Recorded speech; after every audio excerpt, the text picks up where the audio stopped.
And that is your latest weather. Now to our series, Summer of Secrets, and debunking some common myths when it comes to plastic surgery. Here to help us separate fact from fiction, I'm still out of breath, running upstairs, is board-certified plastic surgeon Dr. Anthony Youn and contributing editor at New Beauty magazine, Sarah Eggenberger. Both of you, good morning. Good to see you. Thank you. Good morning. So somewhat of a quiz for us? That's right. You guys are starting off. Dr. Youn, why don't you kick it off? All right, so is this a myth or is this a fact? Okay. According to the Aesthetic Society, liposuction is the most popular surgical procedure for men and women in the United States.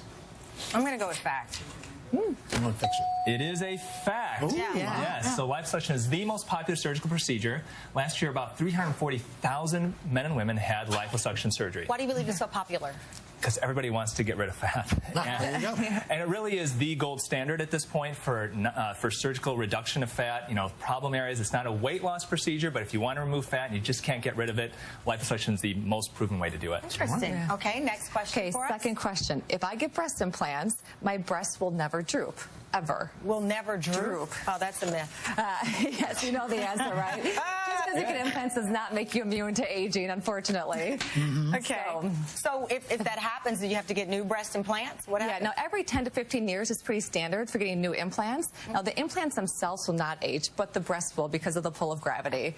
And then you can reshape towards your body as well, because at that point your body's kind of changed from when you originally got the implants. So it is a good time to actually fix that too. And the bigger they are, the faster they will droop. Well, that's gravity. That's The bigger science. they are, the harder they fall. There you go. Yes. Unless they're made out of those hoverboards that they're talking about. Then they're not going anywhere. Eventually, someday. Dr. Youn, save us. All right, if you liposuction fat from one area, it will come back elsewhere in another area. I've heard that it comes back to different areas. Is that true? It is actually a myth. Is that a myth? Now, there was a study in 2011, a very small study that showed that fat taken, let's say, from the thighs seemed to come back to the forearms. I call it the Popeye effect.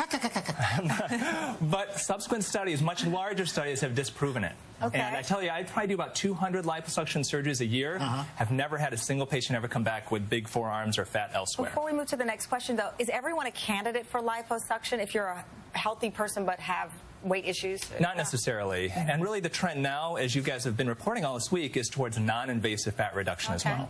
So. And you have to be healthy before you opt into going underneath the knife, because if you're not healthy in the first place, then you're not going to have the results you're looking for afterwards either. Exactly. So healthy diet, healthy lifestyle is really crucial. Yeah. Good skin, too. Yeah, and good skin. Yeah. Okay. Sleeping on your face will give you wrinkles. Oh, I believe that. Tamron, you are the winner. I just bought a new wrinkles? pillow. I bought a pillow that's supposed to keep you from getting Yes. this satiny pillow thing for that. It is, exactly, because it kind of slides on your face versus when you use a cotton pillow, you crunch up your face, and over time that's going to etch lines into your face. Wow. Now, sleep lines are different than wrinkles you get from like the sun. Sleep lines come out. Right? Yeah, and over time it has to be consistent. So if you sleep one night on your side, you're not going to get Don't sleep deep on a wrinkles. waffle iron. That would not be suggested. Exactly. Not for long periods of time, at least. I'm glad I bought that new pillow for that reason. Yeah, it's really good. All right, health insurance won't ever pay for cosmetic plastic surgery.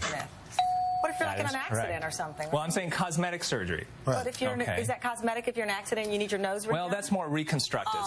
So the idea is that in general, cosmetic surgery is not paid for by insurance, but there are two surgeries that it does potentially pay for.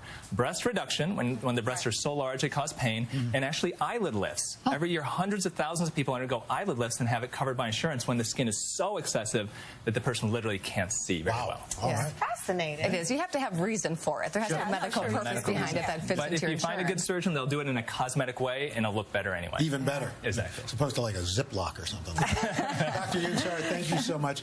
Up next on Hope to It, not your ordinary summer camp. We're going to visit a place for kids of American heroes. After the